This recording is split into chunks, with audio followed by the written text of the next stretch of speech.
What if the thing that needs to change isn't your behavior, but what's happening beneath it? What if anger isn't the problem, addiction isn't the root, and burnout isn't a failure, but a signal that something's happening deeper beneath it, but a signal that something deeper is hurting? Today's episode isn't about fixing yourself. It's about understanding why real change is so hard for men and how it actually happens. This is a conversation with a man who has spent his life studying people, not just how they feel, but how they live, lead, and perform. My guest, Shane Fuller, is a mental health counselor, a performance coach, and a marriage counselor who works with athletes, husbands, fathers, and leaders from all walks of life. He's someone I personally see as a superhero, not because he has all the answers, but because how he helps people feel better and live better. Shane doesn't just help men survive. He helps them perform at a higher level as husbands, fathers, and human beings. But before he ever helped others do that work, Shane had to do it himself. As a former pastor and a father of four, Shane opens up about the quiet unraveling that happens when pressure, performance, and responsibility slowly replace joy, presence, and compassion. He shares what it's like to realize you're doing all the right things and still becoming someone that you don't want to be. This episode isn't about walking away. It's about waking up, about how men change without burning everything down, how fathers lead without fear, and how healing begins when we stop fixing symptoms and start tending the pain beneath them. If you're a dad who feels stuck, overwhelmed, or quietly exhausted by the weight of expectation, this conversation is for you. Grab a mop, because today we're cleaning up the mess. Before we dive into today's episode, I wanted to take a moment to let you guys know that Domestic Dad Project is more than just a podcast. It's a nonprofit organization dedicated to helping fathers navigate sobriety, parenting, and personal growth. Our mission is to provide support, resources, and community for dads who want to break cycles, rebuild lives, and become the men their families need. If you'd like to support our work and help us continue to reach more fathers in need, consider donating at domesticdadproject.com. Every contribution helps us expand our programs and change more lives. So just wanted to thank you guys in advance for being part of this mission. Now, let's get into the episode. Has life gotten off track? Are you looking for some inspiration to be a better dad? People say all the time, I'd die for my kids. Okay. But would you live for them? Actually live? Get yourself healthy? Make better choices? Eliminate distractions? Would you lead them more intentionally? Would you get sober? Take better care of yourself, physically and mentally. You'd only have to die once. Your kids don't need you to die for them. They need you to live. Have you thought about getting sober, but you just didn't know where to start? If so, welcome to the Domestic Dad Podcast, your go-to destination for candid discussions on journeys into sobriety, parenting, and personal growth. I'm Nick Barnett, founder of the Domestic Dad Project. I've been a dad since I was 18 years old. I'm also a trauma survivor, an alcoholic, divorced, happily remarried, hardworking, humbled by life, domestic dad. On this podcast, you'll find interviews with people who have walked that path, including myself, coaches, mentors, and pastors who can help guide you on your journey. You're going to need resources and inspiration. You can find that here. This is the community for you to lean into so you can start living life as a domestic dad. So let's grab a mop and start cleaning up the mess. Shane Fuller. Formerly Pastor Shane Fuller. Still Pastor Shane Fuller? No, formerly. No? Okay, all right. Cool. One of my friends still calls me a spiritual advisor. So Yeah. There you go with that if you. Spiritual advisor, biblical counselor, That's funny. man in the corner, Yeah. my friend. Yeah. Yeah. Thanks for joining me, man. Yeah. I appreciate it. Yeah, bro. Thanks for blessing domestic dad cleaning up the mess. Yeah. Thanks for having me. Well, like I told you, man, there's certain people in this world that I look up to, and you're one of them. You're like somebody that I see as doing superhero type work for not only families, but men, and just helping people with their faith and things like that. So I just Thank you. Yeah. Thanks for all the work that you do in the world, man. Yeah. Deserved or not, man. Thank I appreciate you. So you know how I start if you watch these things, everybody kind of knows like my go-to is where'd you come from, man? What was childhood like for Shaden Fuller? Yeah. Your dad is our pastor, so like you know I want to like tip over the rocks and find out all the good stuff today. Yeah, you're right, dude. Yeah, so I grew up in Iowa. Forest City, Iowa is where I first started growing up. Like, childhood was good, man. Like you said, you know, dad's a pastor.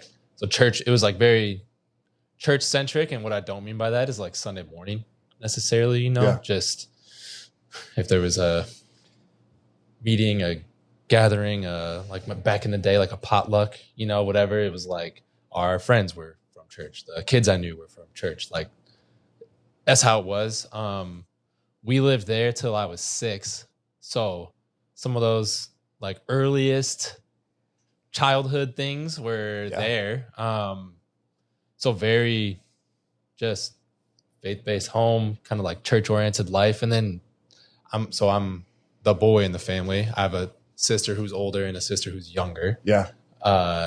So we can talk more about, you know, just childhood birth order and all that stuff, but like, dude, I'm the very typical like middle child, like the one boy in between the girls, like just all of that stuff.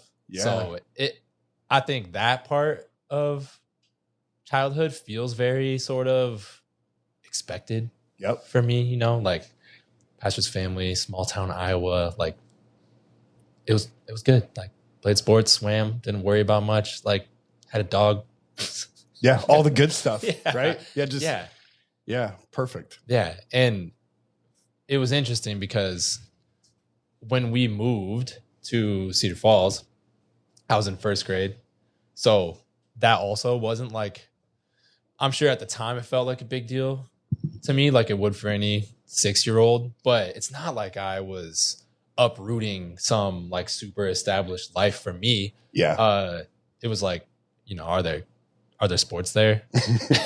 They got footballs and stuff? Yeah. Well, can I keep playing sports and will there be friends there? And like, there was, dude. So in fact, probably even a better change for me, if I'm being really honest. Like not that I knew at the time that like small town would have just been a different life, but to move to Cedar Falls, which I mean, some people are probably listening to this laughing that I'm not calling Cedar Falls a small town. You know, I've lived in Phoenix too. It's like, Cedar Falls is a small town in ways, but it's not Iowa small. So no, well, and it's not Forest City, right? Yeah, it's not Forest City small. No, that's teeny tiny. At the time, I think there was 2 stoplights in Forest City, so that was different. But for me, so probably just better overall, better, more kids, more friends. Like I still remember moving here, first grade. We were like lined up to go out to recess, and one of the kids, his name was Zach. He like looks at me and he's like, "What's your name again?" And my teacher, who was standing there, goes, "Zach, he has to remember 20 names. Like, you forgot his." Yeah, but just put the pressure on that kid. Moving to Cedar Falls was good, and for me, it was like mom was home, dad was pastoring. When we first moved to Cedar Falls, the church was really small, First Baptist Church. So the only other quote unquote like kids there were like junior high and high school teenagers. Yeah. You know, so that was a little different. We had been in a church where it was like just running around with kids everywhere. And then all of a sudden we're there and literally there was Sundays where like my sisters and I were the only kids in like whatever we called it at the time, you know, nursery, whatever. Sunday school. Yeah. So that was different. And then, man, just, I mean, we laugh as a family all the time because my memory is bad, like not good. I don't remember tons of details about stuff, but it's something I remember a lot, just how fast like the church went from where it was when we moved here to just all of a sudden it being like, okay, there's tons of kids here. And again, for me, it was like all I was worried about, you know, are there friends here? Can we play? There was a gym in that church building. So like starting in second grade when we started playing like AAU basketball, like we practiced there. So again, just kind of a very, not just Sunday, but like very like church centric. Yeah. There for meetings, there for practices, there for events, there for stuff. So between sports, school, and church stuff, like, dude, that was life for me. Yeah. That's good. What did you want to be when you grew up? Whatever sports season it was, you know, when it was Pro football baller. season, I wanted to be an NFL player. When it was winter, I wanted to be an NBA player. Yeah. When it was spring and summer, I wanted to play in the major leagues. Like just sports. I think what's funny too, man, is like, I feel like I've always been sort of in like an encourager. Like I like speaking encouragement. So even as a kid, like I would almost like go back and forth between, do I want to play in the NFL or do I want to coach in the NFL? But it was in the NFL one way or the other. Oh yeah. Like, do I want to play professional sports or coach them? Like, and that kind of always was in the background for me. Like, do I want to, like, should I be a coach? Yeah. Should I be a coach? Funny now, cause I got 4 kids and I coach like all their sports, at least the ones that I know how to coach, you know? So I don't coach swimming and I don't coach gymnastics, but everything else I get to coach. So funny how that stuff just stays with you. Yeah. But yeah, that was what I wanted to do, man.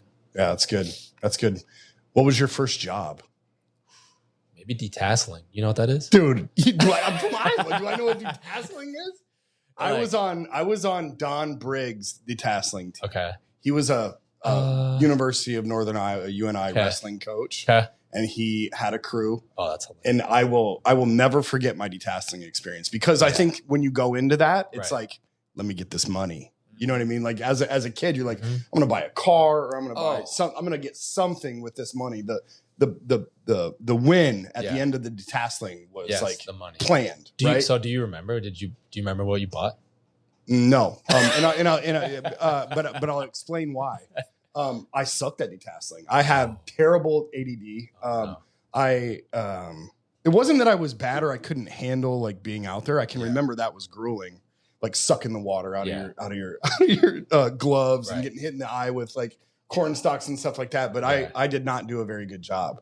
And I was reprimanded on it like a couple of times. Yeah. And I think I got to detassel for like a week. And Briggs was like, hey, Barnett, come over here.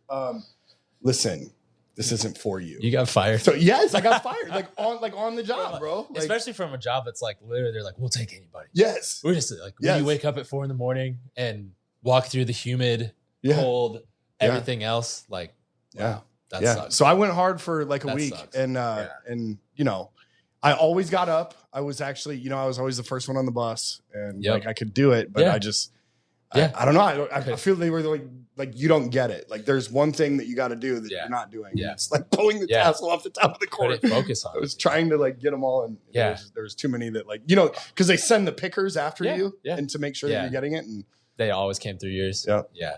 Dude, so you said ADD, right? Like the way I try to think about that often is it's more like, what's your like attention system, so to speak. So I like to say the phrase like it's an interest-based attention system. Yeah. So if you're interested, like you're 11 out of 10, like locked. Yes. And if you're not interested, it's very hard.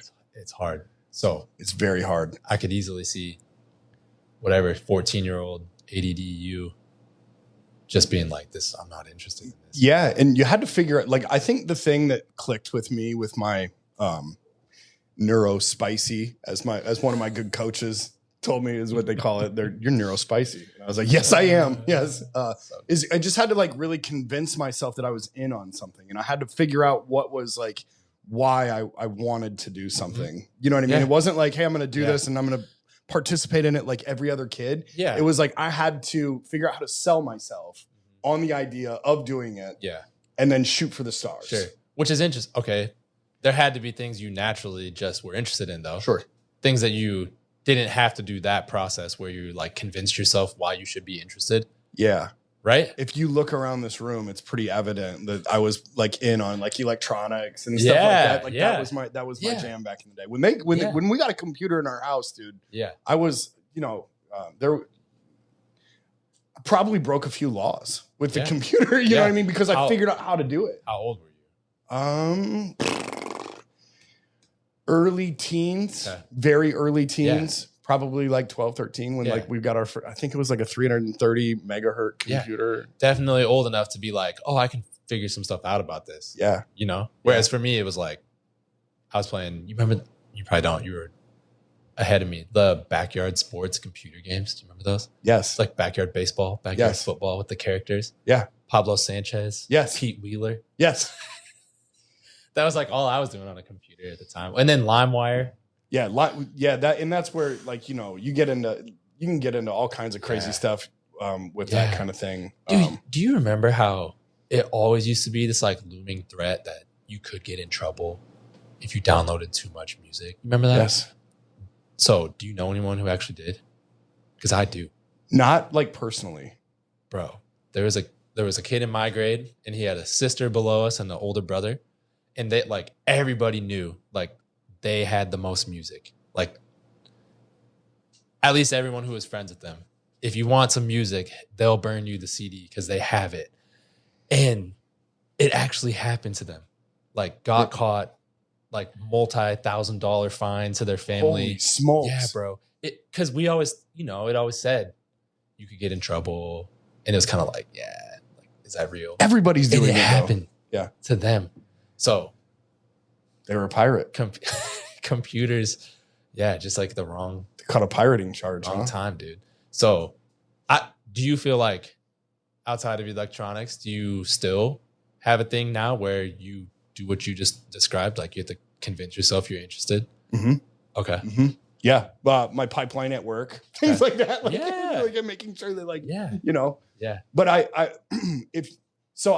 see ADHD as my greatest weakness and my greatest my greatest tool. Yeah. It's like a Because superpower sometimes. once I get like very fixated on something, there's not much that can like really stop me from doing it. Yeah. Very passionate that way. But I'm I have to decide to be passionate about something. Yeah. Or not. Yeah. Because you just are. Yeah. And I can compartmentalize and shut it off. if I need to. For sure. Like Gabby, you have to decide to be passionate about her. Or you just are. No, she came naturally. I mean, I have a natural affinity for my Yeah, wife. bro. That's what I'm saying. Like you don't have to like convince yourself. Yeah. Right? No. Not even a little bit. Yeah. That's cool. But like with sobriety, right? You struggle with something, you know, and then you use alcohol and stuff like that to kind of like suppress feelings and things of that nature. And when I decided to get sober, like when I really decided to get sober, it was like there was absolutely nothing in this world that was going to stop me from doing that. That's the superpower, right? Yeah. I had to turn on my superpower for that. And I think that's what like kids and people with ADD have that they don't realize that they have. And if I could put that in a present and gift it to someone and be like, you have a superpower, dude. Just because you have ADD, it's not like this end all be all like problem for you. Yeah. You can use that to do better. And it also, the same thing that helped you get free from it probably was the same thing that made you feel like you were trapped in it. Yep. 100%. If you're interested, it's 11 out of 10. Yeah. It's just that one day, all of a sudden what you were interested in was being sober. Yeah. Instead of staying addicted. Yeah. And God helps me with that quite a bit too. Right. So. Right. But it's like, I like something I love talking to people about is, so naturally people are hard on themselves. So what I love describing to people is let's celebrate your strengths. Yeah. Let's just realize though, that all of us humans, when we have a strength, on the backside of it, it makes us vulnerable to a weakness. You know, like everything has cost something. So when you have a strength, like I can get really interested in things and be really passionate about them. Okay, what's the weaknesses that come along with it? I'm going to make some guesses. Like you can get burned out. You can use up too many resources and neglect other things on it.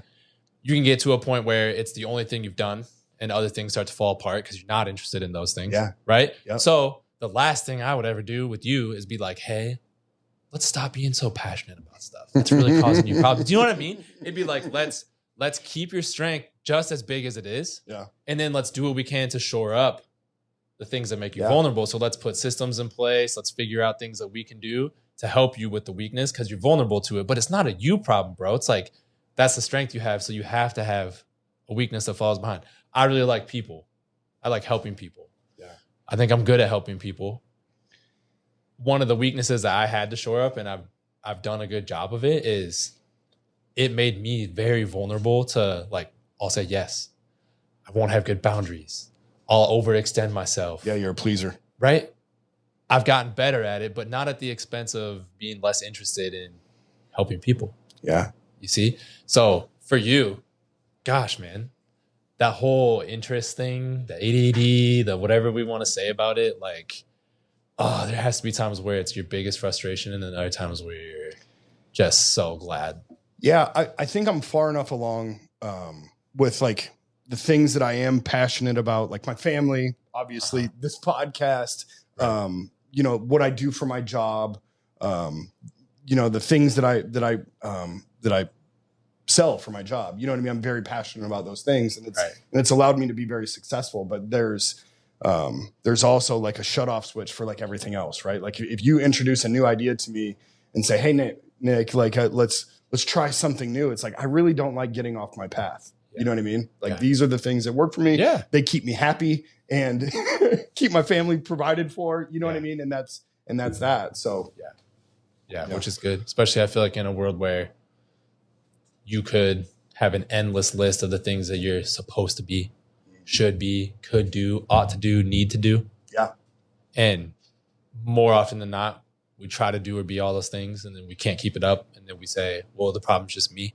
Mm-hmm. I suck. I'm not good enough. I'm a failure. I can't this. I can't that. I won't this. Yeah. And you can fall down into that pit very easily. And I mean, because we're so impulsive as people about things that we have an affinity for, when something comes up that you don't like, you're not as good at, you know, I was actually talking to your dad the other day, Pastor Fuller, about it. And I was like, he told me, he goes, "Hey man, there's nothing worse than an unsuccessful 3," referring to like your Enneagram number. You know what I mean? And I was like, dude, that hit me so hard, because when I'm unsuccessful at something that I'm like trying to be successful at, like it's really hard for me. Yeah. Because like because if I impulsively choose something and then I fail at it, I am really frustrated. Yeah. Ooh, okay. Let's go here. Yeah, go ahead. Try, if you can, to tell me what you feel before you feel frustration in that moment. I feel like things get very messy, and then they stack up. Like I've got this to do and I've got this to do, and in order to be successful, I have to do all of these things. Right? I have to clean up all of these little messes everywhere. Yep. But then at some point you get frustrated and check out. So overwhelmed. Yep. Incompetent. Yep. Okay. What my guess would have been, before you felt frustrated, you felt discouraged. Yeah. Would you agree? Yes. Absolutely. Okay. That is what so many people are missing. So we're here to talk about like how people change. Yeah. Right. Okay. Think about your experience, and I'm gonna like over exaggerate a little bit, but you feel frustrated.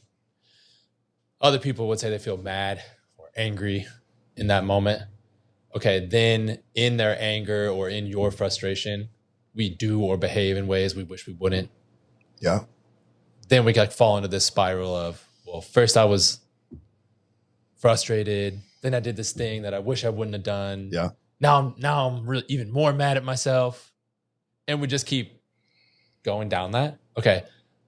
Then eventually you're going to think to yourself, or someone's going to say to you, or you're going to hear on a podcast or whatever, that you have an anger problem. I've heard that before. Okay. So before you were frustrated, remember, what were you? Discouraged.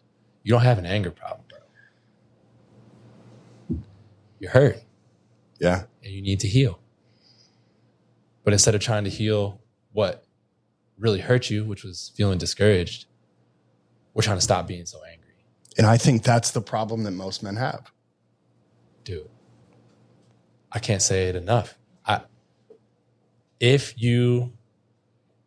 When you get hurt, and you get hurt every day because you're human, when you get hurt, if you don't tend to and then heal what has hurt, you will just keep chasing your worst behaviors, thinking that those are the problems. Yeah. Because when your hips are messed up, you don't just walk into a doctor and say, hey, I'm in pain. Because they would be like, okay, well, where? Here's a pain pill. Right? That's a problem. But you have to be able to think about how that would go. Well, where's the pain? It's like in my hip. Well, when did it start? What's it feel like? Is it throbbing? Yeah. Is it You gotta sharp? diagnose it. You have to get all the way down to like, when did it start? Where does it come from? How's it been? When does it feel worse? Has it felt worse before? Have you done anything different? You have to be able to figure out, what is it? Where did it come from? How's it been hurting? So what you just said is perfect. The analogy there is, if you walk in the doctor and just say, hey, I'm in pain, but what you really mean is my hip is torn up and I need a hip replacement. And so what they do is they just say, here's a pill. That's the exact same thing as when you get discouraged and then get angry and then you take it out on someone who you love and then you say, I have an anger problem. I'm just an angry man, and then you stop being angry. Yeah. It doesn't work. Yeah. You're never going to change. And it's just going to be the next thing that makes you discouraged. I have an anger problem and I'm trying to stop being angry and I can't. It's like, yeah, bro, because that's not the problem. Yeah, Sure. we gotta diagnose it. We gotta know where it comes from. We gotta find its origin point so we can properly treat it. And how many people do you know who, not in a judgmental way at all, but how many men do you know who would absolutely refuse at the moment to acknowledge that there was something that that hurt them before they got angry? Most. Yeah. If not all, right? Because and also like in conversation, when you start talking to people about that, their posture truly has to be self-help in order for them to like slow down and try to do that. Yes. You're not going to catch somebody on a whim and be like, hey, I can fix your problems today. And they're going to be like, I don't have time for you. I have this stack of these other things that I'm discouraged about. Right. So, dude. And it's like, until you can face some of what's really happening inside of you, like, change doesn't happen. Yeah. You know what I mean? It's just like that pain pill. Like, your hip's not going to stop hurting. Yep. Because it needs to be replaced. Yeah. It's a much larger problem than sedating the pain. For real. But we do it all the time. And then more than we realize, we sort of identify with whatever we think is going on. So all of a sudden you get to the place where you're just the angry guy. Maybe you're married.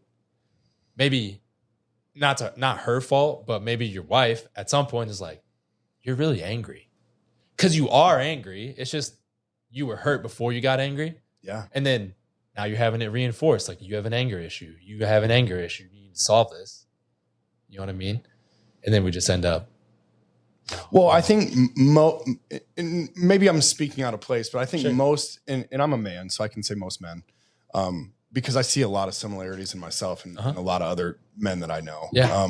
We carry that stuff on us, right? Like and sometimes we wear it outwardly and sometimes we hide it, right? But it's on us. It's like on your soul, or there's a bruise somewhere. The anger or the hurt?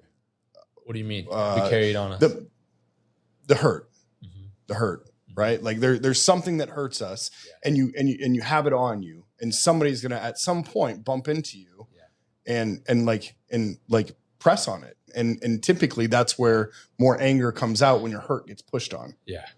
So, this is a demonstrative story, but when I was in high school, I was at a like ice cream shop with some friends. We were sitting outside, and like teenage guys just can't get out of their own way.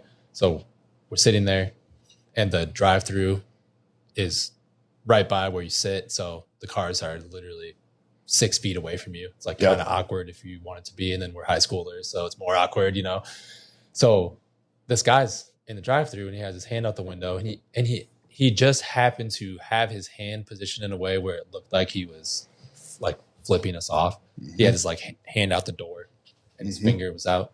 So of course, one of the guys that I'm with is like, hey, whatever, quit flipping us off, or you got a problem? Yeah. So you go from that comment to just the wrong person at the wrong time who just absolutely was unstable and like lost it, like was out of his car in an instant, is spitting at us, like wants to fight, just going berserk. Gets back in his car, moves up in the drive-thru. One of the guys almost says something again. He gets out, comes back over. It gets worse. Eventually, though, what came out of his mouth was, this was 2008. It was right after the tornado in Parkersburg. Mm. He had lost somebody? Dude, I just lost this person and my whole house and all this stuff, right? So think about it. He was hurt. He was hurting. And yet how many people would like look at that man and be like, wow, he's got such anger issues. Yeah. You know? Yeah. And so when you say like we wear it on our sleeves, I don't think it's like obvious. If anything, it takes like a keen eye to see it. So I don't know that I would say we wear it on our sleeves. Yeah, but you do wear it somewhere, right? And most of the time it's under the sleeve. Always. Right? But it's there. There's some hurt on most people. Yes. Everybody's hurting. The ones that don't have it, I would consider those like Yodas of the world. Sure. Like, yeah. And at the same time, though, they're hurting because they're human. Like we get hurt. We're human.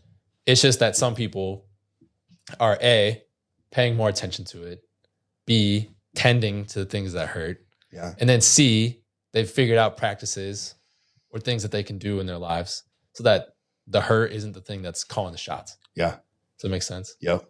And okay, so then listen to what I just said and then imagine like what if there was more dads and husbands who weren't being led by their pain. Yeah. It would be a much better, there would be a lot of kids that were a lot better off because they wouldn't experience their parents in such a monstrous way. Yeah. Life would be so good. Yeah. You know what I mean? Yep. And I think that's the goal, man, is for everybody to get to a point where they're dealing with their shit, if you will. And it's a hard thing to tell somebody that they have to do. Yeah. It's a hard thing to look in the mirror and know that you have to do. Yeah. But you have to be self-aware. Yeah. And first barrier of entry, getting someone to agree that there's some stuff they need to work on. Yep. People know it, but they don't want to agree or make it explicit, right? Yep. If you can get past that, most people are going to just stop at the place where they say, okay, you're right. I need to deal with my anger. And it's like, yeah, but way before your anger, you're a lot of other things. What if we could deal with those? Yeah. And that's another big barrier because like you said, like most men don't want to go past that. And dude, like we could sit here and say the world did that to us, society did that, whatever. But it's like in a lot of ways, like we've done that to each other. Of course. Of course. Like I don't want to hear you talk about your pain, but if you're pissed, it's cool. You know, I appreciate that. Like, it's like, dude, think about like music, man. Like whatever genre it is. Like you can either talk about girls, you can talk about drugs or alcohol. Yeah. And you can talk about how angry you are. Yeah. And it's cool. All right, we're comfortable here.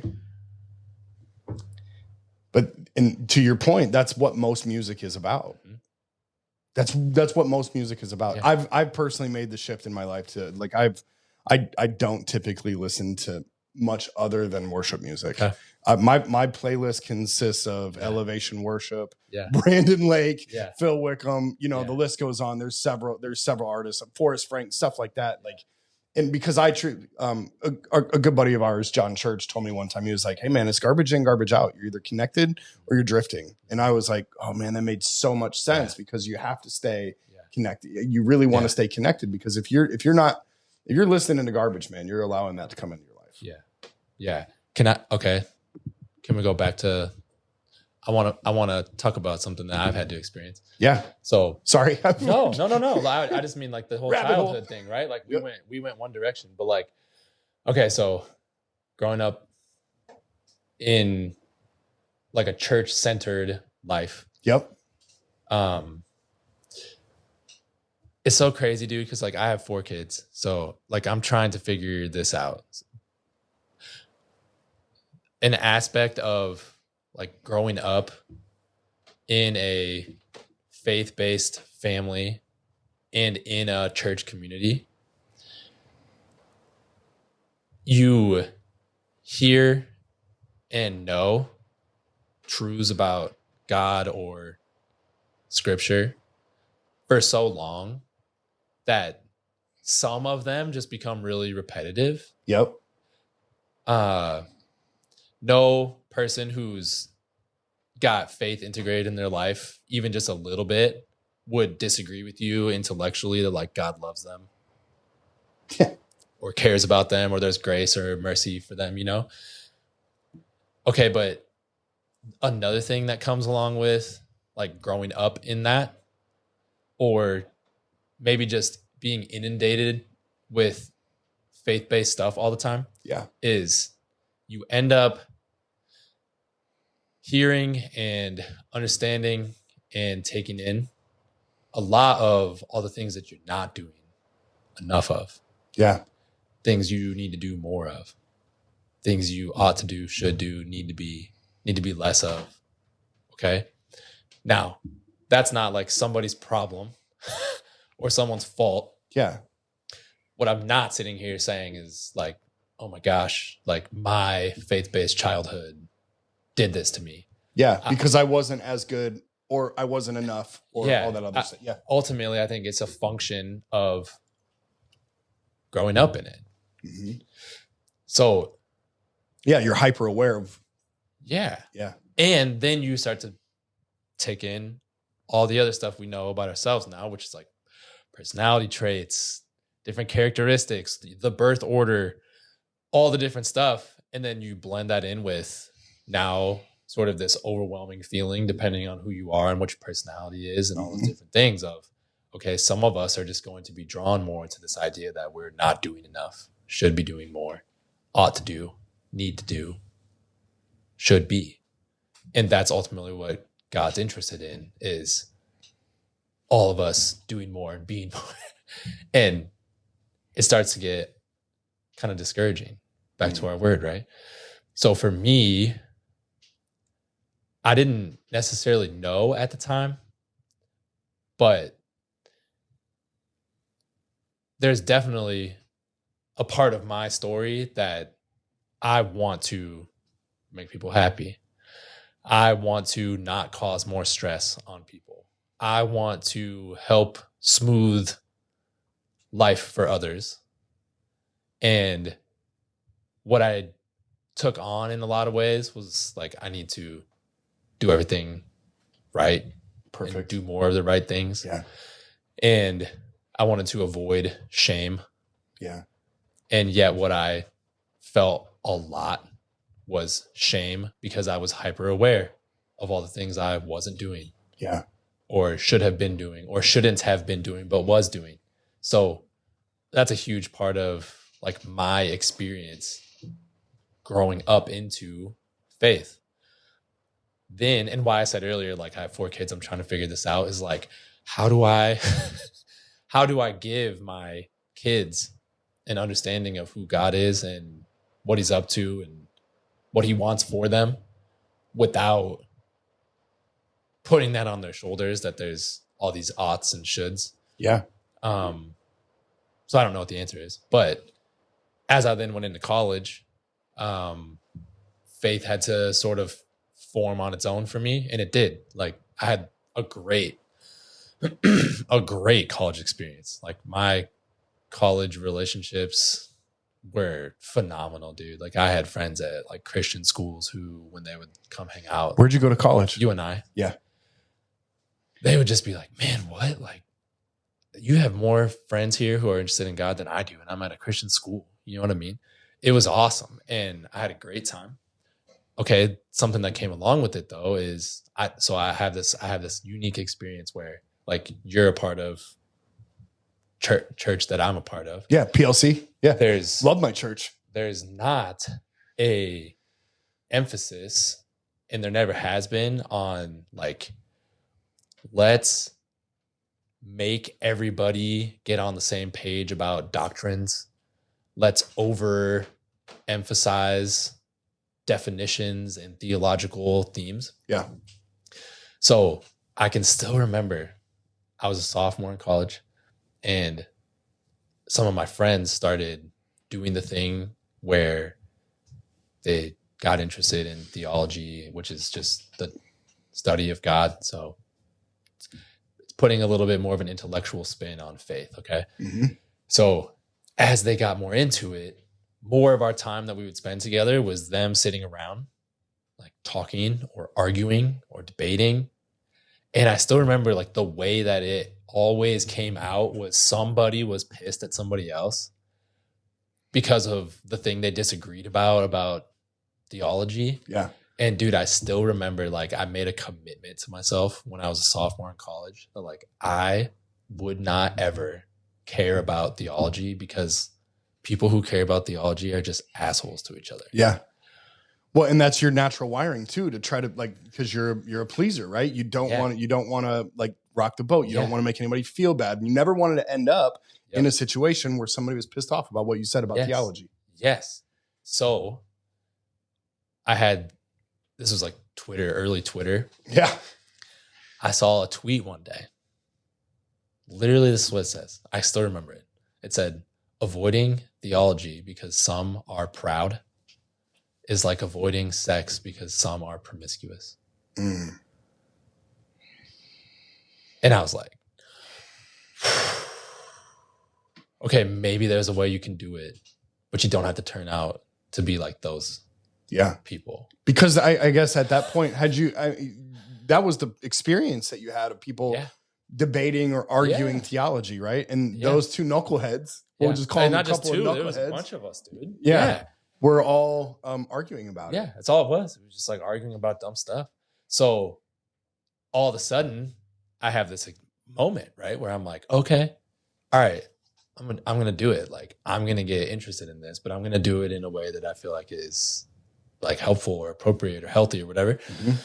So I started reading and I started studying and took the initiative. Yeah, I get to a point where by sometime my like third year of college, I'm having those conversations. You asked me earlier, like, what do you want to be when you grow up? Like, I never would have said pastor, but I started having those moments, thoughts, conversations, whatever, about like, hey, like, is this maybe something I want to do?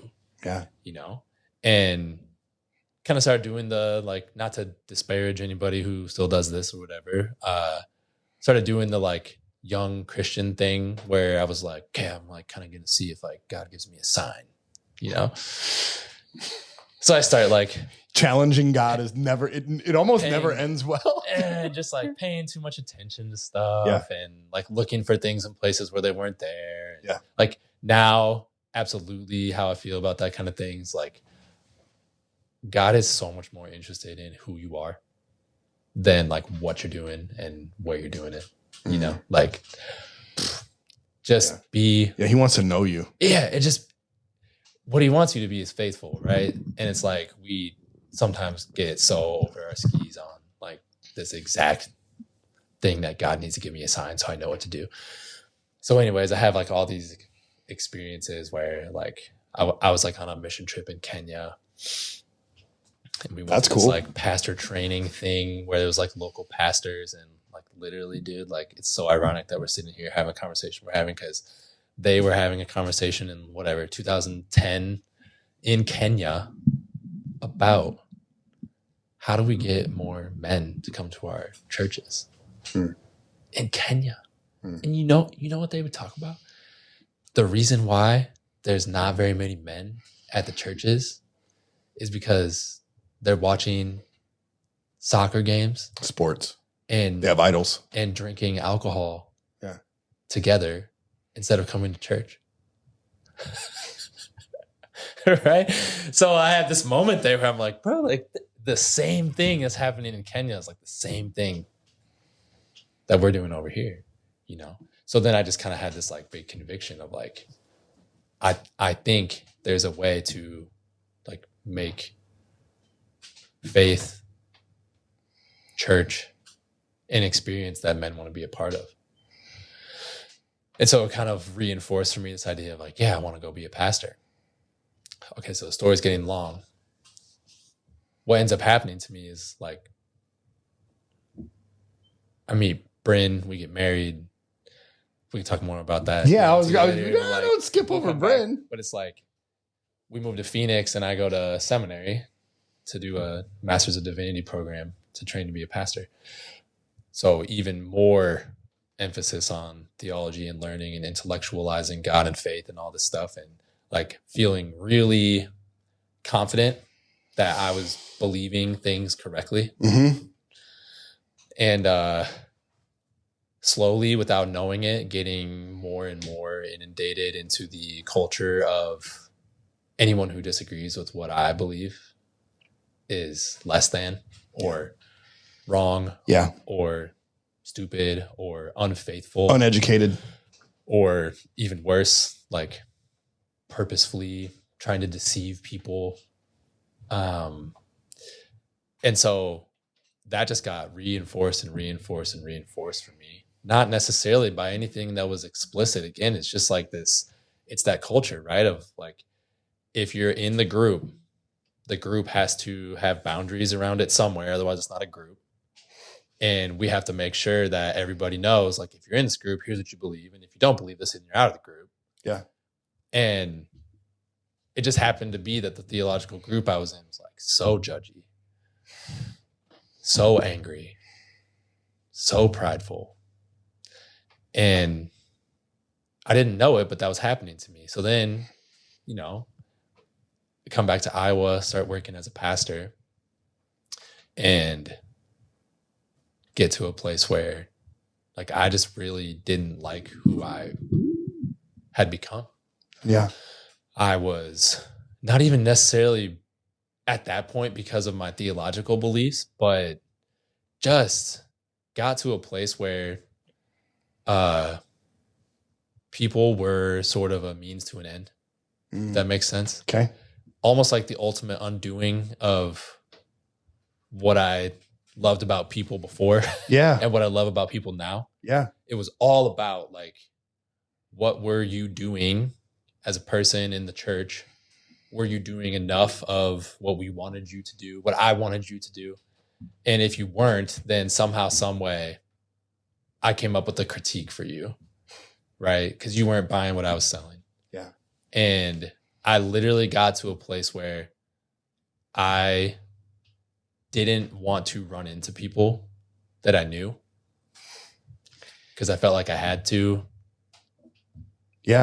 act like I cared. And I still remember telling somebody, as I got closer and closer to not being a pastor anymore, I remember telling somebody like, maybe all along I actually haven't really liked people that much. I just thought I had to. So I was like putting up front, you know? Gosh. Yeah. And so after I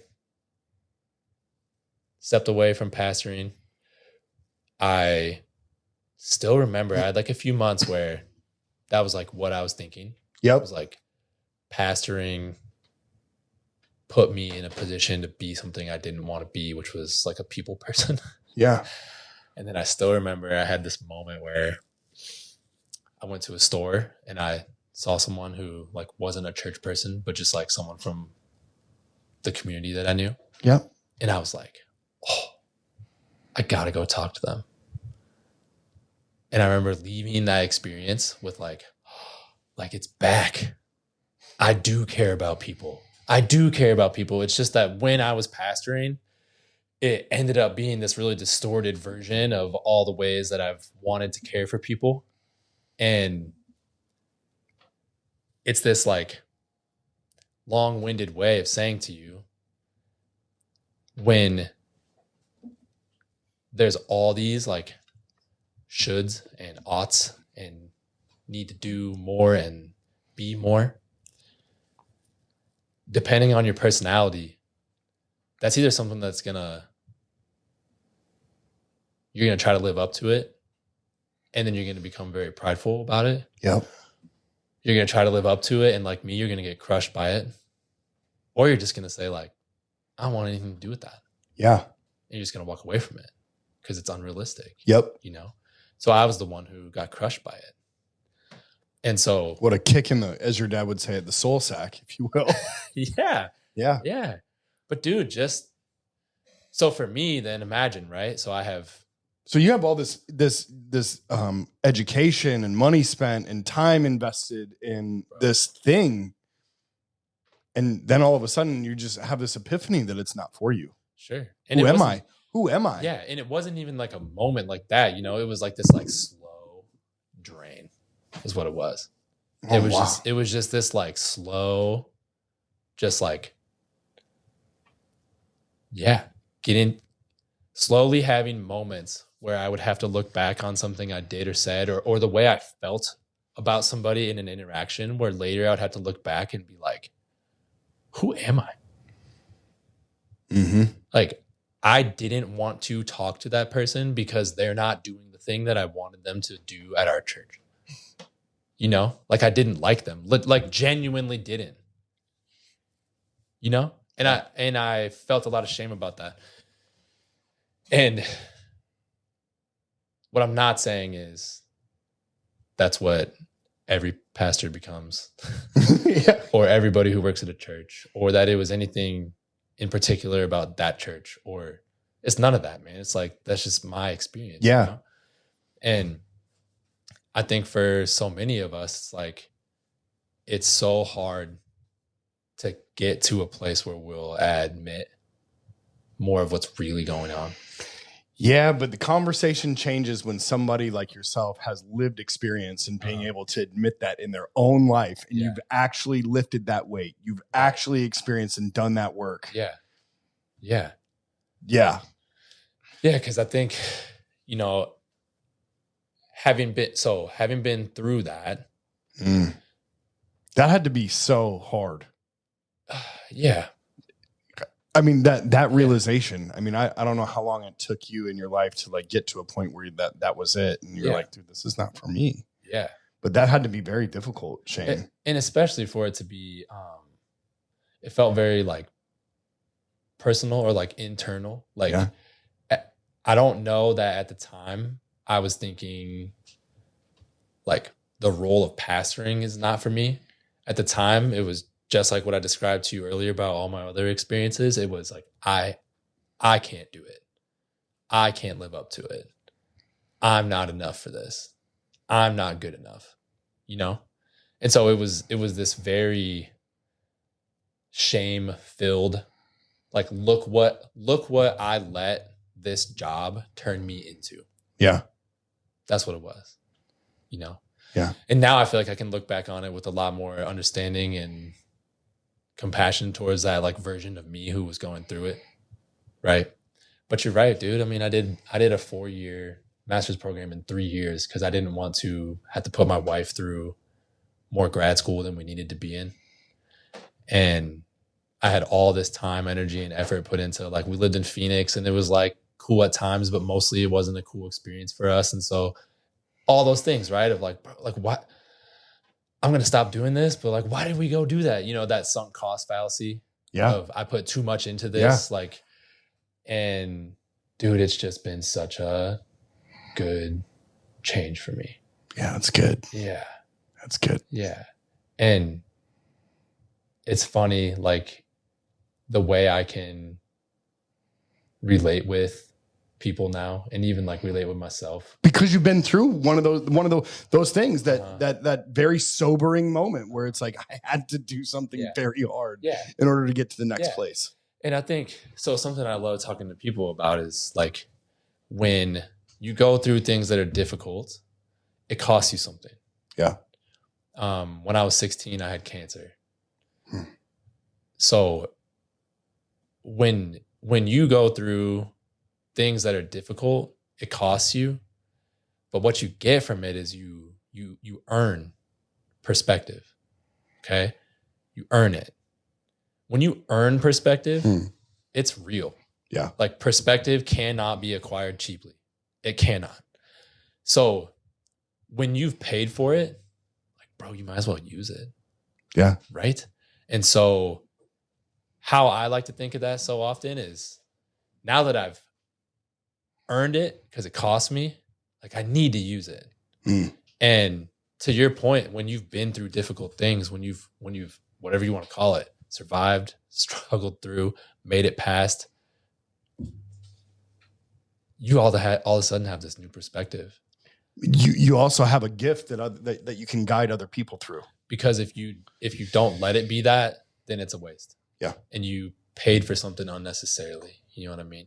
And so now it's like, okay, how do you take the perspective that you've earned and how do you let it be something that is a positive in your life every day, you know? Yeah. So for me, some of that perspective is like, you know, when you're 16 and you go through cancer, like all of a sudden you're like, oh, like I should probably try to not take some things for granted here. So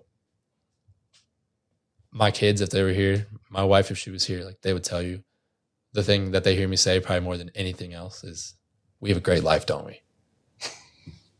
Like, man, isn't life good? Because you appreciate it so much. Yeah. Yeah. And it's like, we got a great life. Like, what else do you want? Yeah. Life is great. Like, man, it's so good. So for me, like I get to have that perspective because I earned it, you know? And I think that's where my sort of, if you'll call it that, like the healing I had to do after like stepping away from pastoring was to sort of re-embrace what it's like to relate to God in a way that isn't demanding or where it turns me into someone who's judgmental or critical of others. Yeah. And what that's been like for me has been sort of realizing, like, I think the message of the book of Ecclesiastes is the good life is when you enjoy life and you thank God while you enjoy it. Yeah. Like that's the good life, you know? It is. So yeah, for me, that's not a difficult step to take because of that perspective that I have. Yep. You know, for some people, that's a really difficult thing for them to have to do is go like, wait a minute, you want me to enjoy some stuff? Yeah. Yeah. And that's where change needs to happen. That's when we need to start focusing on what do I need to do to make some changes. If you're not at a point where you're actually looking at all of the blessings and the fruit inside your life, right? Then you need to probably start thinking about how you're going to make some changes inside your life. Yeah. And dude, I get it. I mean, like, usually not every week, but most Thursday mornings I play basketball with a group of guys. Yep. And a few weeks ago, one of them, it was his birthday. So I was like, hey, I'm going to like swing through Quick Trip on the way, get donuts, you know, for after, of course, not for before, but you don't eat donuts and play basketball. Dude, I'm like in my basketball gear, like going to do something that is fun. That's it. Like just so I can enjoy it. And I go in Quick Trip and there's this long line and the only people in the store, bro, are blue collar men. And they're all in line. And they all have multiple sodas or energy drinks and like whatever snacks that are gonna like get them through potato chips, donuts, not donuts, but like, you know, but some of them breakfast sandwiches, some of them like whatever, but it's like now you and me are sitting here having this conversation and it's like, how do you help the guy who he didn't wake up at 4:30 that morning so he could like pick which pair of basketball shoes he was going to wear and then go pick up donuts for his boys and for a special occasion and hoop. Yeah. He woke up at 4:30 because like he doesn't have another option. And he didn't have food at the house that he wanted. He's not living at the house that he wanted. He didn't make the coffee he wanted. Yeah. he had to go to Quick Trip so he could be in with his truck before the 5 a.m. safety meeting so he could get out on his job. Now, I'm not in any way, shape, or form saying that the blue collar life can't be a good one. What I'm saying is to try to have a conversation with someone who's living that life where we say, hey, you know, life could be better if you spend some time really looking into how you're hurting. Mm-hmm. You can make some changes. Mm-hmm. Right? For a lot of guys, it's just going to be like, I don't have You can't time just bump into them and start saying that, though. Right. Yeah. It's like, I don't have time for that anyways. Yeah. Like, when you want me to do that? You know what I mean? Mm-hmm. And so here's where this starts to connect. It's like in your places of pain where you realize maybe things could be different. Yeah. You know? Yep.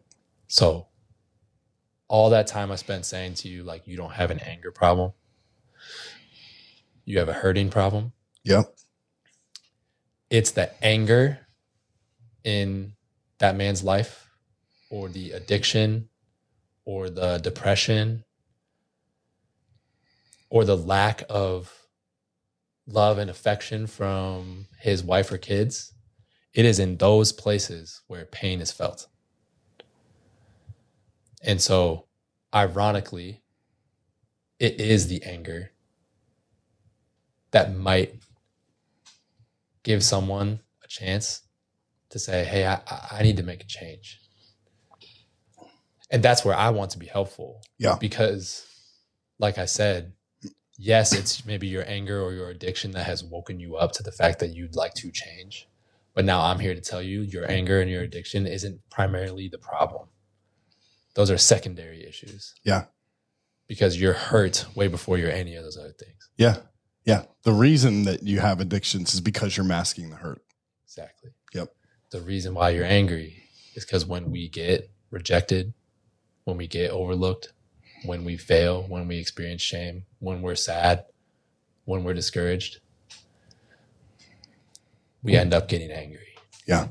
Because that's the only way we've learned to express emotion. Yeah. That's good. That's good. We're going to start thinking about it's the ways you're hurt that end up pushing you into places or being the person who you don't want to be. Yeah. So what's the playbook? What does the playbook look like for that? Where do you start? Because I think that's the question. Yeah. When I wanted to make a serious change, yeah. and I think I was like, I had to, like, right? Like I was like, I'm going to engage the better part of my ADD self to make sure that I start making some changes. And number one, I can't have the drink anymore. I can never drink again. Right. But where does the average guy say, hey, I'm hurting. Mm-hmm. I'm ready to acknowledge that I'm hurting. Yeah. I'm not living a healthy lifestyle. Right. I'm not like, something is wrong here and I need to fix it. Yeah. Where do I start? Right. It's like, okay, think about most people's experience. Like I was just saying. Yep. It's when they get angry and they're mean to their wife or they're mean to their kids. Yep. And not even just mean. It's like the moment where you feel out of control, where later you're kind of like, what was that? Like, whoa. It's that moment that kind of gives you this like 1 ounce of like mindfulness, or the other way to say mindfulness is awareness. You have this awareness all of a sudden of like that's not who I want to be. Yeah. Okay. Now, can you get past that moment without saying, well, if she just wouldn't have, well, if they just wouldn't have, or if my boss just would have. So the first place it begins is, hey, there is so much in your life that is not in your control. Yeah. And if you wait for all the things that are out of your control to somehow change or be different so that you can change and be different, that's a bad plan. Because the odds are no one else around you is going to do something that's beneficial for you. No. It's not going to just change. Not your girlfriend. No. Not your kids. No. They're not going to change. No. They're not going to help you change, Not right? your job. Yeah. Your boss isn't going to say, "Hey, I know that you're not happy right now, so I'm going to change your job and take some of your job away from you." Why don't we pay you a little more too? Yeah. It's like, so you have to be able to get to a place where you have this, what we call it is like acceptance, right? It's kind of like this idea of like hands out in front of you. And what you are saying by saying I've accepted it is like, this is just the way life is. Okay. That is not saying this is just the way I am. Or this is the way it has to stay. So everybody better get on board. Yeah. But it's saying the circumstances I'm in, this is just the way life is right now. Okay. Like whatever that means for you, this is the way life is. That's acceptance. Okay. When you do that, think about even just that experience. It's a moment where you externalize your circumstance. Mm-hmm. Mm-hmm. You've stepped back and you've said, this is what it is. I am more angry than I want to be. I actually am addicted to this substance. Yeah. I actually do crave that thing that I wish I didn't. Yeah. I actually don't spend as much time with my kids as I convince myself that I do. Yeah. Okay, so I am neglecting my children to sit on Facebook or Instagram and watch reels for hours and hours and hours. Maybe I actually wouldn't be out of money if I wasn't spending it on this, and that. Yeah. Cigarettes, beer, gambling. Sure. So if you can get to a place of acceptance, then what you have to be able to do is say, okay, what am I in control of? Since there's so much that I'm not in control of, what am I in control of? Right? The thing we're most in control of is our process. What I mean by that is like our practices, the way we do things, how we do things. If you can get to a place where you're like, all right, I can be in control of that, then what we got to do is be really kind to ourselves. Yep.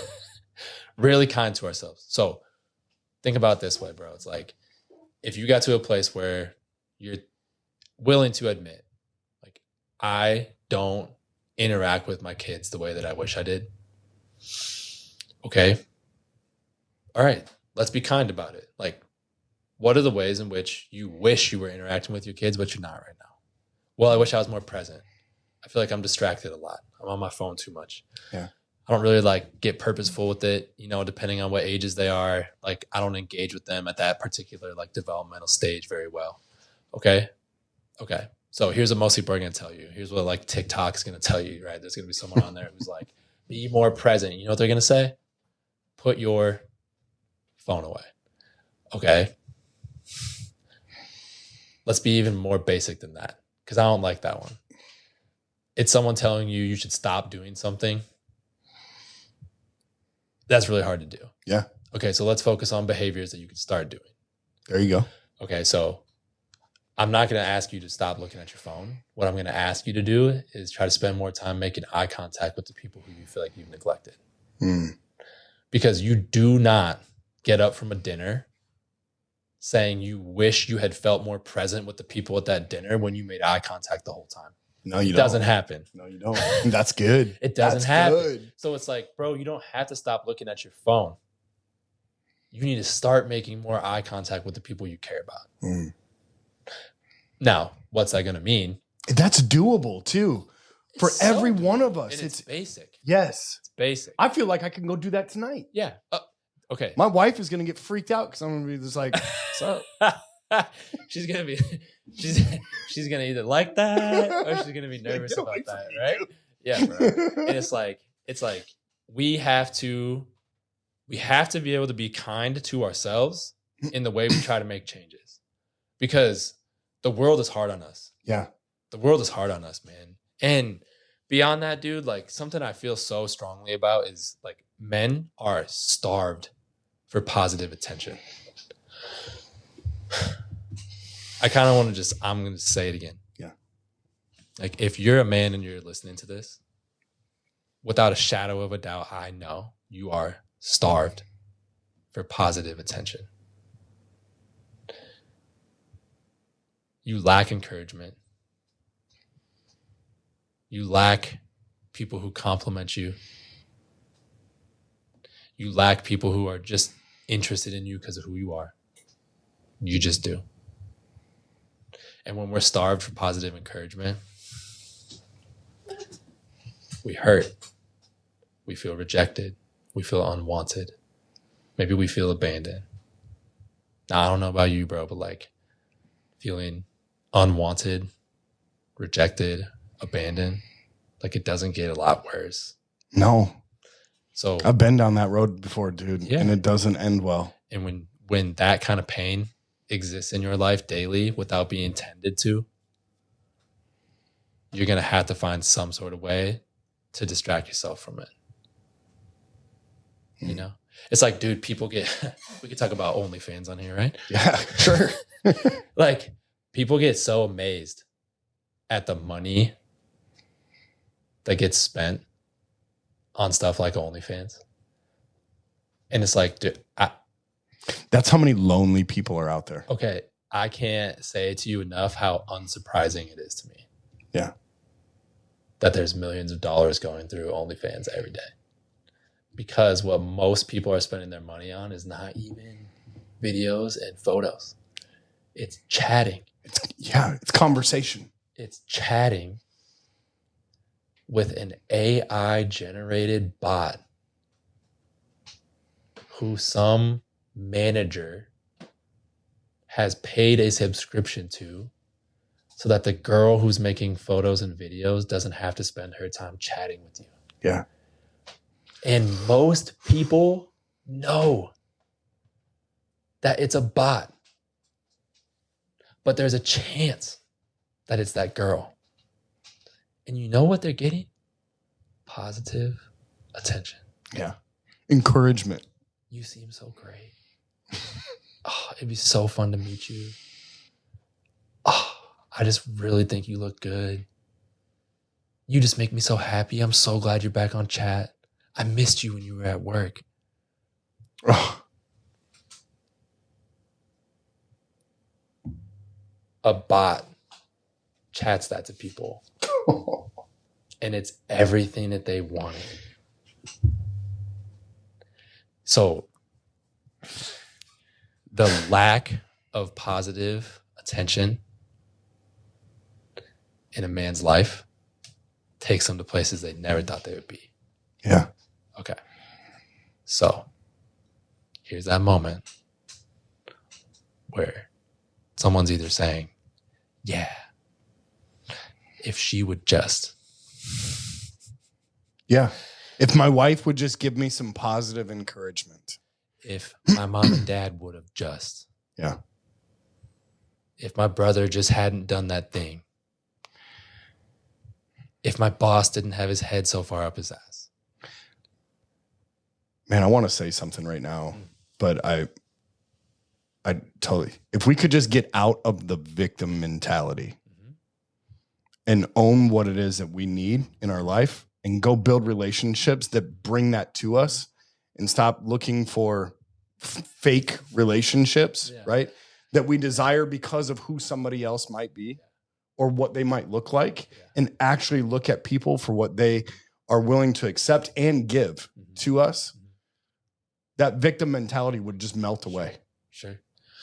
And it's like, now I get how people end up there. You know? Go on. People end up there because it feels like that's the message they get everywhere they go. We live in a world where young men get multiple moving targets about what it means to be a man. Yeah. So even if you lock onto one, you can't hit the bullseye because it's always moving on you. And that's if you lock onto one. And then we live in a world, dude, where like men don't even encourage each other. You know what I mean? Yeah.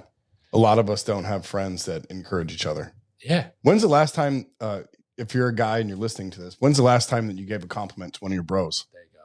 Right? See, because it's funny, right? Because positive attention. How good did it feel when we walked into your studio and I was like, bro. Oh, it meant everything to me, man. Sick. Like I said in the beginning, like you're one of the guys I look at as superheroes in this world. And for you to give me a compliment that said, this studio is awesome. That meant a lot to me. You go to the gym a lot. Yep. How easy would it be for you? Not as much as I should be going to the gym. Let's just say that. Someone you know. How easy would it be for you, like one time every time you're at the gym, to make a point to say to somebody something about their physique in a good way? Yeah. Like, I typically do. Okay. I typically do. So you get to be that person. Yeah. How easy would it be when you're on a walk in your neighborhood to say to the random dude whose house you walk by, like, hey man, your yard looks good today. Every time I go by that guy down there, his lawn is always trimmed up. I'm like, and you tell him, hey, that lawn. And he's like, your lawn. And I'm like, my lawn doesn't hold a candle to your lawn, bro. But dude, this is like, so that's what you need to walk around this world doing for other people, though. For you and me, that feels doable. Yeah. There's a lot of people who wouldn't do that, but here's where I help you get out of victim mentality, okay? There's this cool new research on social anxiety. So social anxiety is when we fear the judgments and perceptions of others. Yeah. The way we've always tried to treat social anxiety, and it is effective, I'm not saying it's not, but it's been through exposure therapy, right? So go to the grocery store and just go there and be there for a little longer. Show up at the house and just stay there a little longer. Try to have a conversation with someone, and then do more and more and more of it, exposing yourself to more so that you feel comfortable in social environments. Okay? What I'm not saying is that doesn't work. What I am saying is there's this cool new research out. And instead of doing that, what they started doing with people is having them go into social moments with a focus on others. Go to the grocery store and find someone who you can compliment about something. Yeah. Show up at the party and be interested in somebody else. See how many questions you can ask the first person you talk to. There you go. Guess what? People felt a lot better, a lot faster. Yeah. With that treatment. Absolutely. Okay, so if I can sit here and say you and me are comfortable complimenting others, especially complimenting other guys. Yeah. It's easier to do when you're happily married. I'll just say that. Yeah. I will say that. Well, or you're in a good relationship with a life woman. Is good, right? when you have perspective, that life is good, you can be generous with your words. Yeah. Now, if you don't want to be the victim mentality, like if people heard you say that and they're like, yeah, you're right, I don't want to do that anymore.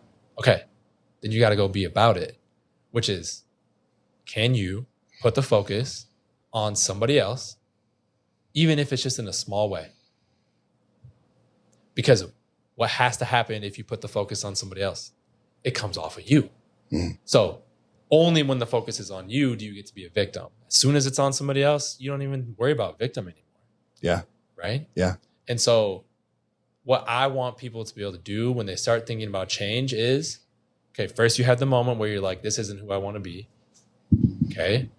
Then we have to start asking the question of, can I accept the way that things are around me without wishing that all the other stuff around me would change? If I can do that, I can start asking myself, what am I in control of?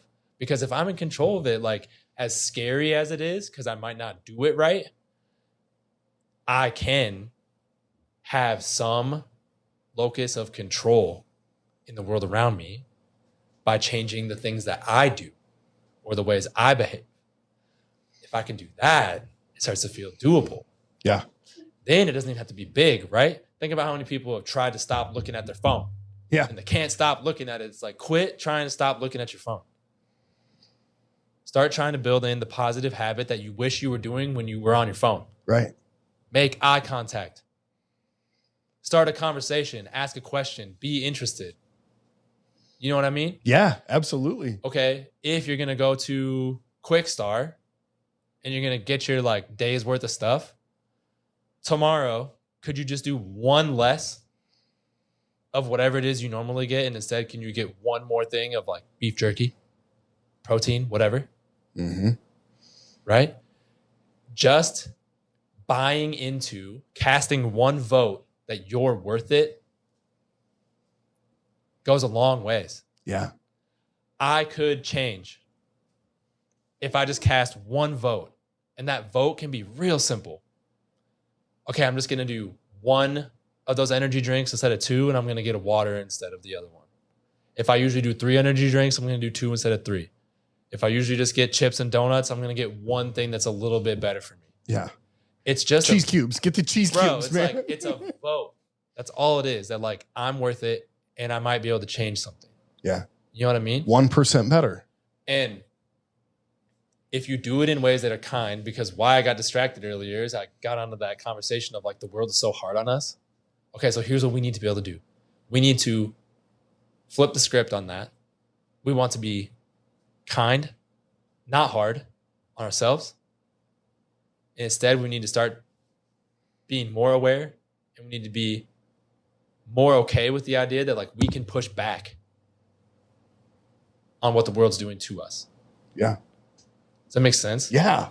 So often we just buy into this like shame-filled view that we're not worth it, that I'm just a piece of shit, so I don't even deserve to whatever. Yep. Or I've done something so bad that I don't deserve anything ever again. Yeah. Dude, I run into so many people that talk to me about stuff that they're ashamed of. Mm-hmm. I was such a piece of shit as a father, as a husband, like these are the things that men come to me and talk about. I'm like, yeah, me too, bro. Me too. I was too. Me too. But you know what I realized? That shame doesn't come from God. It comes from the accuser. It comes from the enemy. That's something that he's telling that you are, so he can make you feel that way, like a victim. Yeah. But you're not anymore. You don't have to be anymore. Think about this. I'll give you an equation, okay? Yeah. In order to arrive at a belief about yourself, let's call that letter C. Most people have to have A plus B to get to C, meaning they have to hear it from someone or somewhere else. They have to accept it about themselves, and then they arrive at a place of believing it. Okay? So maybe it was someone's dad. Yeah. Not good enough. Not good enough. Not good enough. Won't say I'm proud of you. Won't say I love you. Okay? You start believing it. Not good enough. Not good enough. Unlovable. Not good enough.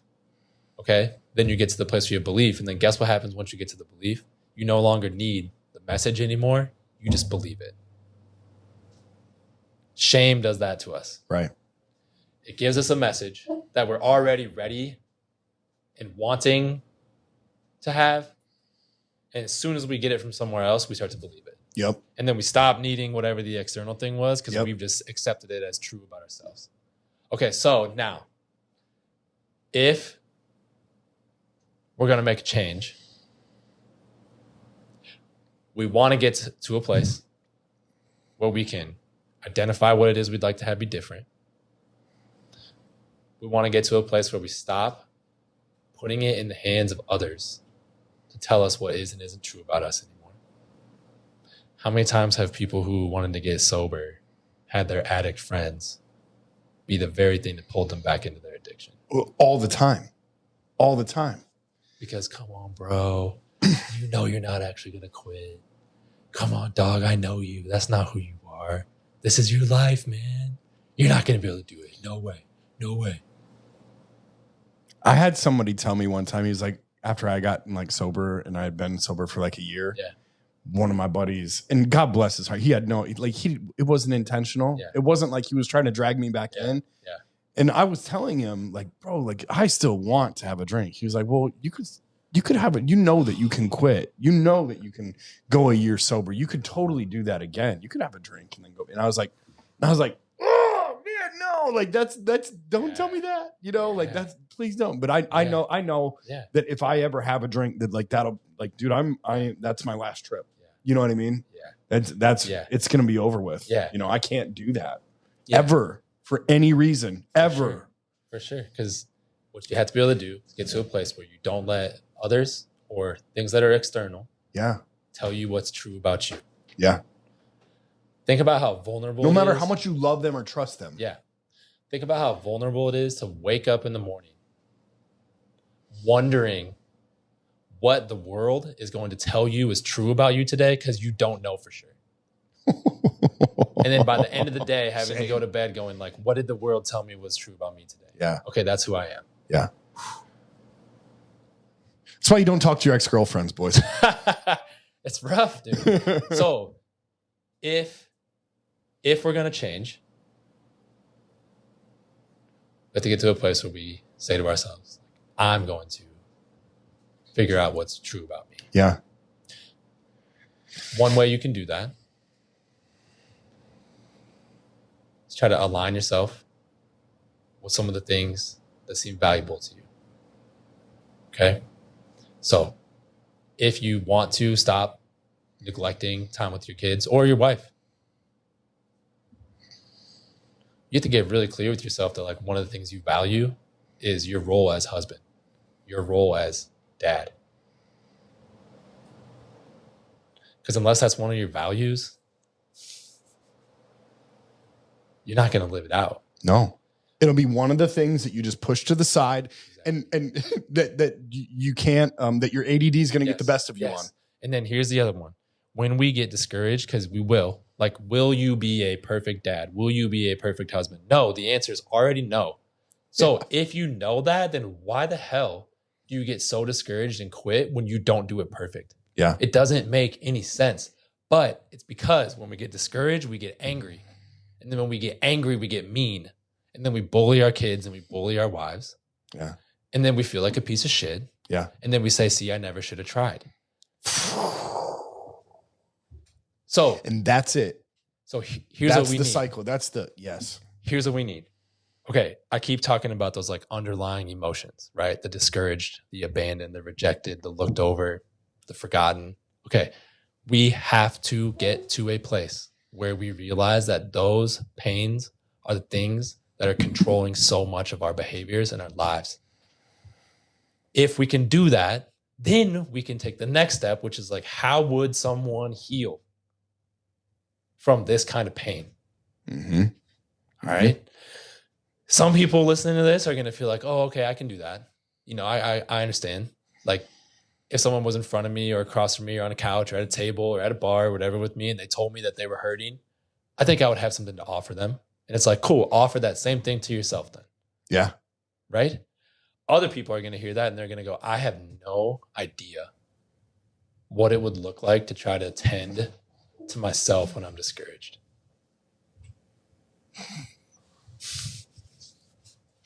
Most. Yeah. Most. If you're real with yourself, yeah. So I got a lot of friends that just shove advice, right? They're like, oh, I got this advice. You should do this. Yeah. Yeah. You got those friends? Yeah. Yeah. You should do this with your life. This is what you should do. Yeah. In this situation, here's what I did with that, right? Like the spotlight stealers of the world, the guys that like just, you know, will snatch that spotlight and say, here's what I did when I was in your situation. You should do that. Yeah. Turn that muscle off and do it internally. Mm-hmm. Right? Mm-hmm. That's what you're saying? What I'm saying is, yeah, you could look at that two different ways. If you would give someone else some sort of support when they're feeling that way, then you already know what you need. Yeah. Right? You already know what you need because you're good at giving it. You got to to take else. the internal dialogue and turn it up in the right way. Yeah. Just pretend it's someone else and give it back to yourself. Yeah. You know what I'm saying? And then it's like, okay, if you can't do that, then it starts with this. Like, I'm discouraged and I'm hurting and I'll just admit that. Yeah. That's a big step. Yeah. And that changes the conversation for everybody that you're in the presence of. Because think about what it does for you. All of a sudden, you're not angry anymore because you're aware that what you're actually feeling is discouraged. You stop bullying people in your house and you admit, oh, I'm discouraged. I'm not very good at that. Okay, now you were like, stop being a victim. Okay, so we already said you knew you weren't going to be perfect at this dad thing. You're discouraged by how it's going. okay, it's like, what's the behavior? What is it? What happened? They didn't do exactly what you wanted them to do right when you said do it, so you freaked out. Okay, the reason you freaked out is because you felt like they were disrespecting you because they didn't listen to you right away. But maybe they weren't disrespecting you. Maybe it was like little Nick with ADD and he's 11 out of 10 locked in on his video game or his toy or his other thing. And he didn't even hear you. And the next thing he knows is you're grabbing his arm and ripping him out of his chair. Mm. You felt disrespected by your child's lack of responsiveness to you. So you feel discouraged and now you're going to be pissed. Yeah. I get it. I get how you get there. Like the equation makes sense to me. But it's like, how can we prep for the next one? Because unless you're living in a world where, again, you're saying, once the kids start doing everything I ask them to do perfectly all the time, then I'll stop being so angry. Like, that's not going to work for you. Yeah. So, okay, what can you do different? Well, if you know your kid struggles to do the thing you need him to do right away, maybe instead of just saying like, hey, Nick, come do this thing, and then getting pissed right away, maybe you make a plan. Okay? If Nick doesn't hear me, I'm going to go over to Nick. I'm going to kindly put my hand on his shoulder until he looks at me. And then I'm going to say, hey, Nick, I need you to come in here with me. See how different that is? Yeah. Nick's probably going to come in with you. And now things are good. Yeah, because you can have a much better conversation that way. Yeah. Well, and your kid stops being afraid of you. Yeah. You stop being afraid of yourself. And how you get. And that stops the cycle. Your right? wife stops feeling like she has to protect the kids. Yeah. From you.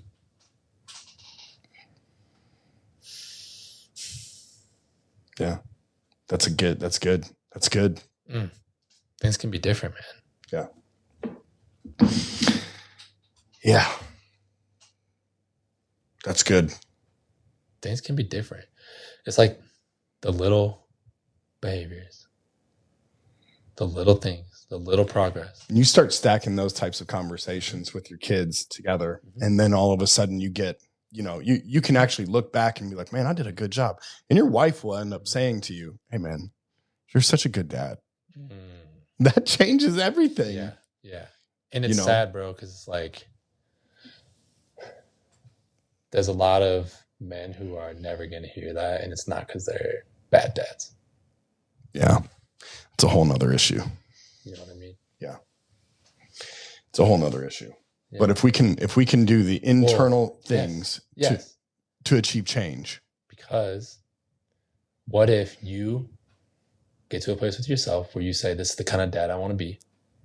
You start making those little changes. You start doing it a little different. You start being more the dad who you want to be. Yep. Okay. Now, whether your wife says it or sees it or not, you can go to bed that night going, I did that a lot different than I used to do it. Yeah. I'm more like the dad I said I wanted to be today than I was a month ago, 6 months ago. Okay. So now you know. Yeah. Hey, and watch the relationship with your children evolve because of it too. Exactly. Daddy, I love you. Daddy, you're the best dad. Mm-hmm. And it's like, for a lot of guys, like no one said they love them. So there's a lot of guys who don't say it to their kids. Yeah, I know. And it's like, cause you've been hurt, you can't say the thing to your kid that you wish someone would have said to you. Get into the whole hurt people thing. Yeah. Yeah. You got to somebody told me one time that it takes 3 generations to actually like make a significant change in the way that we raise our children. Sure. And I'm doing my best. And I think we're all just trying to do our best to make sure that either A, we continue that good parenting cycle on, or that we make the adjustment that we need to make to start a good parenting cycle in the future. Yeah. And I think it takes way less time than that. Yeah. Mm-hmm. Yeah. Like, how different could you be in 6 months? Yeah. Pretty different. Yeah, way different. I mean, look, you go to the gym every day, see what happens to your physique, to your body, to your work day, to your sleep, the way that you sleep, right? Yeah. Start just being intentional with the way that you speak to your children and are to your wife, and watch how your family will evolve over the next 6 months. Because it doesn't take 3 generations for you to get a nice physique. No, it doesn't. It takes a few months. Actually, it takes about 6. And so for us, it's like, but that's the weight, dude. That's the weight. That's going every day. That's consistency. Yeah. And that's where change happens, is through consistency. Yeah, because it's not perfection. Yeah. Think about how many people. You can't run the play today and then expect it to happen every day. You got to keep running the play. Think about how many people try to get into physical health and don't get very far because they spent more time trying to come up with whatever the perfect plan would be than they did just being consistent, right? Yeah, with these macros and eat these many calories and this many carbs and this stuff. It's like you're worried about macros and like you haven't even done a push-up. Go for a walk. Years. So it's like we do that to ourselves in so many other ways. Like, well, I'm not the dad that Nick seems like he is on the podcast. It's like, okay, don't worry about Nick right now. Yeah, we got to worry about you, bro. Let's just do a little bit more of the stuff we wish we were doing. Yeah. And then see what comes after it. There it is. You know? So it's like you can experience that type of change. But it's facing fears. It's admitting stuff to ourselves. Yeah. It's being aware. Ultimately, the hardest part, if someone's going to do what we're talking about, the hardest part is going to be getting past whatever they've thought the behavior is that's so bad. The anger, the addiction, the not being present, the being mean to their spouse. It's going to be looking past that and looking deeper to the pain that exists within them that's hurting and that's causing them to do what they do. Yeah. You know? Yep. Yeah, 100%. I mean, I can speak to that because it's just like my biggest obstacle as far as being a good husband, being a good father, being a present father was always the addiction, dude. Yeah. It was always this thing that was making everything foggy. And as soon as I got rid of the thing that made everything foggy, it got clear. Yeah. And as soon as it got clear, it became very evident as to what needed to happen. You could just get to it faster that way. It's great. So if there's something that you've got bogging you down from an addiction standpoint, whether it's pornography or OnlyFans or beer or a glass of Jack and Coke every night or 7 glasses of Jack and Coke or weed or a painkiller or whatever it is, get rid of it. Get rid of it for as long as you possibly just get rid of it and watch your life change. Mm-hmm. Yeah. Watch how clear the obvious decisions become. Yeah. And let's heal the pain. Yeah. You know, people are hurting, man. Men are hurting. Yeah. Yeah, man. That's good. Yeah. Thank you for that. I got a few questions for you. Yeah, bro. You're a father. You've got 4. Mm-hmm. What's your happiest moment of fatherhood?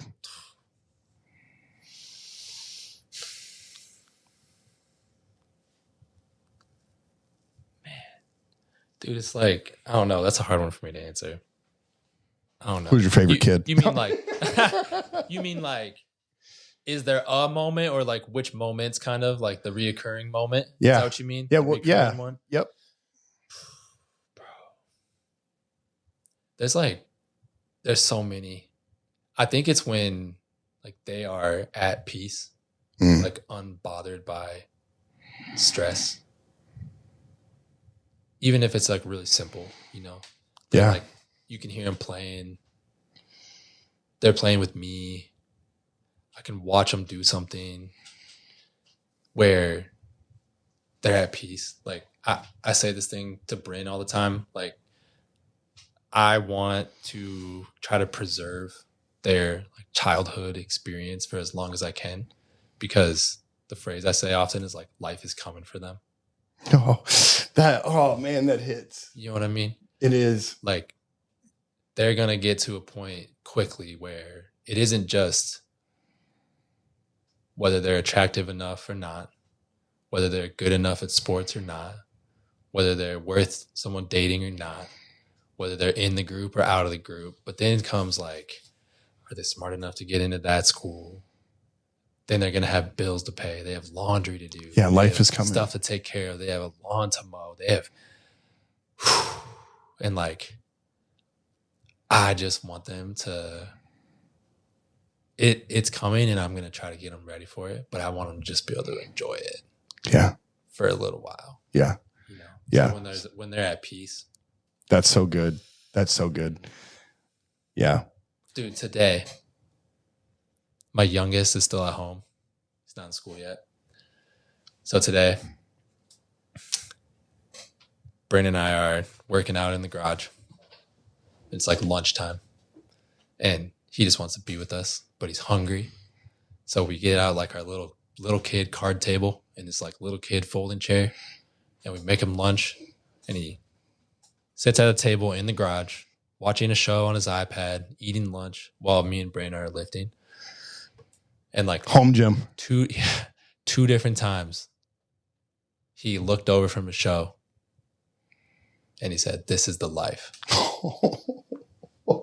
He's 4. He's 4.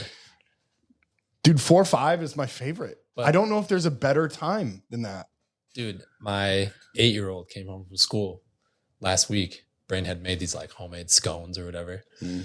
He walks in, he sees the scones, and he looks at me and he goes, "Dad, there's so many kids whose mom can't make stuff like mom does. Isn't she great?" Oh. Like that, dude. That's what I'm talking about. Did she swoon? I bet she was just like, oh. She wasn't even in there. Oh, she wasn't? Just me and him. But you told her about it though, right? Yeah. I mean, I was She's like, not going to hear about it on the show, is she? No, she knew. But it's like now you don't get 8-year-olds and 4-year-olds who talk like that unless they hear somebody talk like that. Yeah, unless they're used to getting talked to like that. Right. So it's just a testament to the fact that you guys are doing it right. Or at least doing that part right. Yep. Yep. You know? So yeah. Think back to the first days of fatherhood. Mm-hmm. What was that like for you?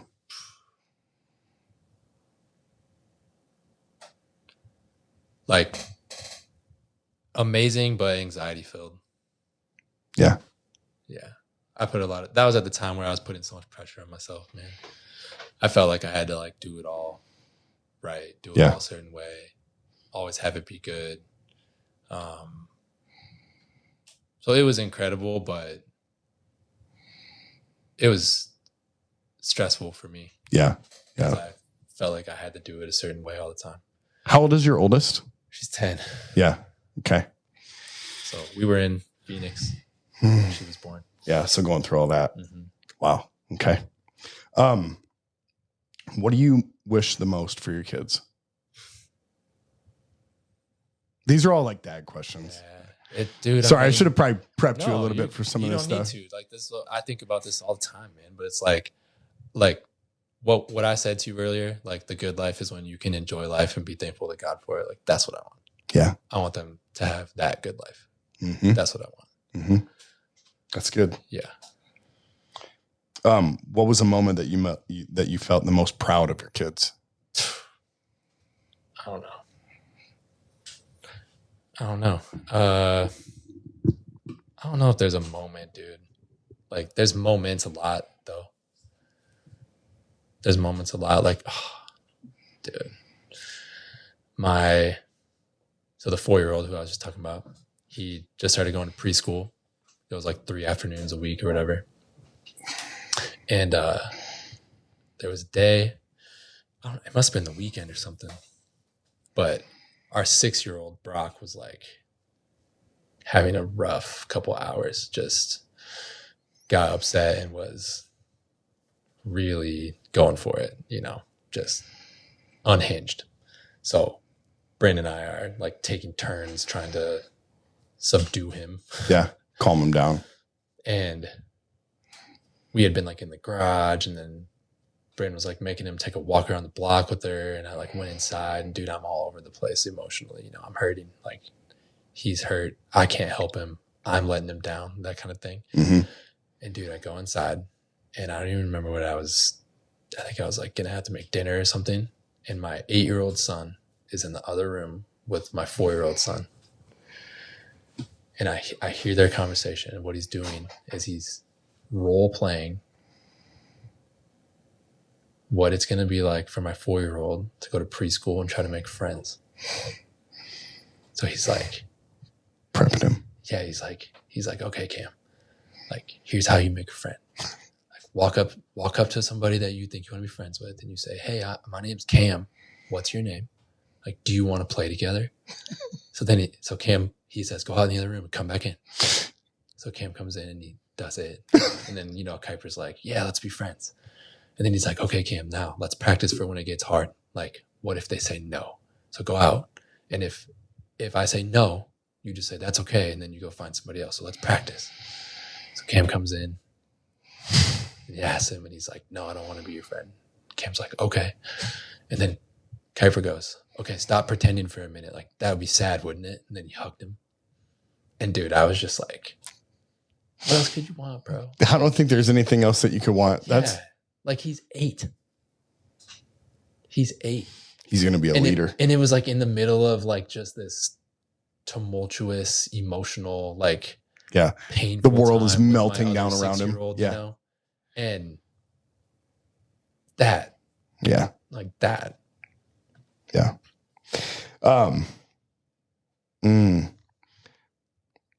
When you're gone, what's the one thing that you'll always want your kids to remember about you? 2 things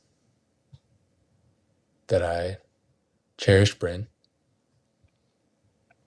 and that I always talked about how good life was. Yeah. Yeah. That you were grateful. Yeah. This is that's